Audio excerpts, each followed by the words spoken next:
देखो ये class 10th का क्या है, वास्तविक संख्या चैप्टर, ठीक है, चैप्टर 1 का है। और ये इंट्रोडक्शन वीडियो का मतलब क्या होता है? इंट्रोडक्शन मतलब इस चैप्टर का वो परिचय बताएगा, यानी कि इसमें शुरू से फार्मूला जानना है हम लोगों को, परिभाषा जानना है, थोड़ा मोड़ा जो भी है। और उसके बाद इसमें याद रखना है कि सबसे पहले इसमें बताया गया है कि पूर्णांक संख्या, चैप्टर का नाम है वास्तविक संख्या, और वास्तविक संख्या का डिफिनीशन क्या होता है? परिमेय और अपरिमेय संख्याओं के समुच्चय को, समुच्चय किसको बोल रहे हैं हम? समूह को, ग्रुप को, ठीक है, जिसमें वास्तविक परिमेय और अपरिमेय संख्या दोनों पाया जाएगा, वो कहलाएगा वास्तविक संख्या। तो जैसे हम 2 + √2 लिखे तो √2 क्या है? अपरिमेय, पढ़े थे 9th में हम लोग।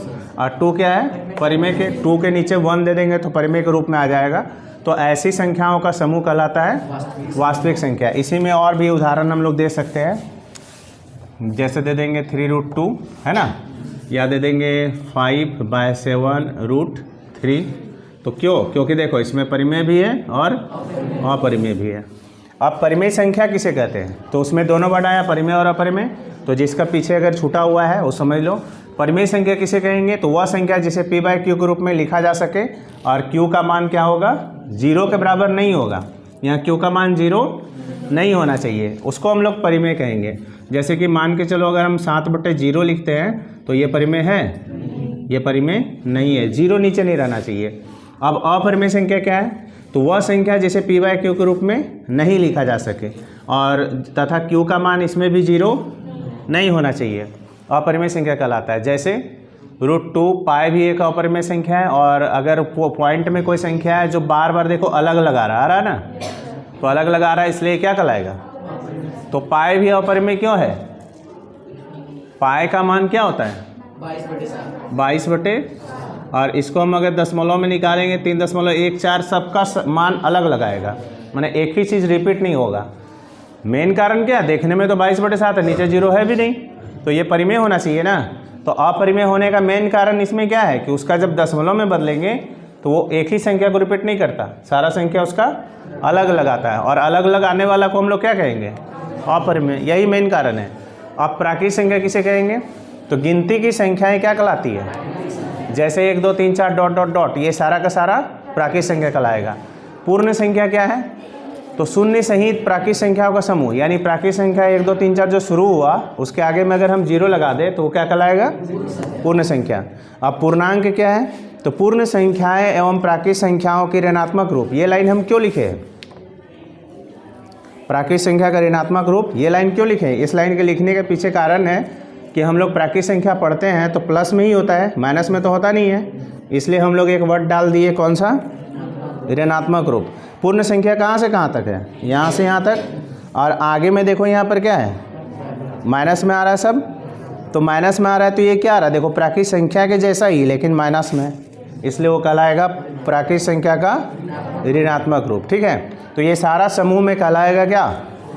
पूर्णांक। और हम इस चैप्टर में हम लोग पढ़ेंगे क्या? हम लोग इस चैप्टर में पढ़ेंगे पूर्णांक के ही बारे में, और चैप्टर के नाम के आधार पर वास्तविक संख्या था, तो वास्तविक संख्या में परिमेय और अपरिमेय आया था, इसलिए इसका डिफिनेशन बता दिए, ठीक है। अब पूर्णांक जो पढ़ेंगे तो पूर्णांक पढ़ लिए। पूर्णांक में 2 प्रकार का पूर्णांक हो गया, एक हो गया धनात्मक पूर्णांक, और यहाँ से यहाँ 0 के साइड धनात्मक और 0 के साइड, यहाँ लिख देते हैं धनात्मक, और ये सब का ज़रूरत पड़ेगा, इसलिए थोड़ा सा ध्यान देना है इस बात पे। अब इसमें बहुत सारा संख्या है, धनात्मक में पूर्णांक के साथ साथ सम संख्या है, विषम संख्या है, भाज्य है, अभाज्य है, फिर सह अभाज्य है, ये सारा एक साथ हम लोगों को समझना है, ठीक है। तो हम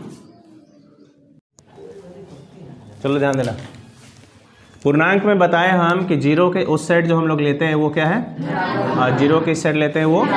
अब इसमें बहुत सारा चीज़ है, जैसे सम संख्या, तो 2 से विभाज्य होने वाली संख्या है, यानी कि जो 2 से पूरी तरह कट जाए उसको हम लोग सम कहेंगे। अथवा में लिखे हैं कि ऐसी संख्या है जिसके अंत में, अंत किसको बोलेंगे? पीछे से जब पढ़ते हैं तो इकाई स्थान, ये नहीं इकाई दहाई, सब इकाई दहाई पढ़ते तो इकाई वाला ही दोनों है, तो इसके अंत में अगर 2 4 6 8 0 रहेगा तो उसको भी देख के हम समझ सकते हैं कि कौन सी संख्या है? सम संख्या। विषम संख्या क्या है? ऐसी संख्या है जो 2 से पूरी तरह विभाज्य न ही हो, ठीक है। अगर जैसे हम लोग लिख देते हैं कि 2 से विभाज्य ना हो, 2 से विभाज्य न हो और 2 से पूरी तरह विभाज्य न हो, दोनों में अंतर होता है। 2 से विभाज्य का क्या मतलब? एक बार भी नहीं कटेगा, जैसे 2 से विभाज्य ना हो ये है, लेकिन 2 से अगर हम बोलेंगे 3 विभाज्य होगा कि नहीं, तो होगा, पूरी तरह नहीं होगा। यानी एक बार तो विभाज्य हो रहा है ना, इसलिए डिफिनीशन पे ध्यान देना है कि पूरी तरह विभाज्य नहीं होनी चाहिए, तो वो कहलाता है विषम संख्या। जैसे कि एग्जाम्पल में हम बता रहे हैं, जैसे कोई तुमको बोल रहा है, कोई आदमी बोल रहा है कि सर हमको, कोई बच्चा बोल रहा है पीछे से कि सर हमको दिखाई नहीं देता है, नहीं, तो वो सही बोल रहा है, उसको दिखाई देता है तब ना घर से आ गया यहाँ तक, नहीं, उसको बोलना चाहिए कि स्पष्ट दिखाई नहीं दे रहा है, ये चीज़ होना चाहिए कि सर स्पष्ट नहीं दिख रहा है, धुंधला दिख रहा है, ये थोड़ा बोलेगा कि दिखाइए नहीं दे रहा है, ये गलत हो जाएगा। तो इसलिए हम तुम लोगों को डिफिनीशन में बताएं कि 2 से विभाज्य न हो नहीं बोलना है, 2 से पूरी तरह विभाज्य न हो, तब वो कहलाएगा विषम संख्या 3, 5, 7। अथवा ऐसी संख्याएं जिसके अंत में या इकाई स्थान पर 1, 3, 5, 7 न हो, वो कहलाएगा विषम संख्या। जैसे लास्ट में देखो 3 है, 9 है, 5 है, 7 है यहाँ पर और यहाँ 1 है ना। गुणनखंड या अपवर्तक क्या है, तो कोई संख्या जिन संख्याओं से विभाज्य होती है, माने कोई संख्या मान लो 6 है, एक संख्या है, ये किस किस संख्या से कट रही है, तो यही इसका गुणनखंड होगा। यानी 6 का गुणनखंड पूछा जाए तो 1, 2, 3, 6। अब गुणनखंड के आधार पर संख्याएं कितने प्रकार की होती है वो भी पढ़ लो और आज कंप्लीट हो जाएगा, ठीक है। गुणनखंड के आधार पर जो संख्याएं होती है उसको जान लो।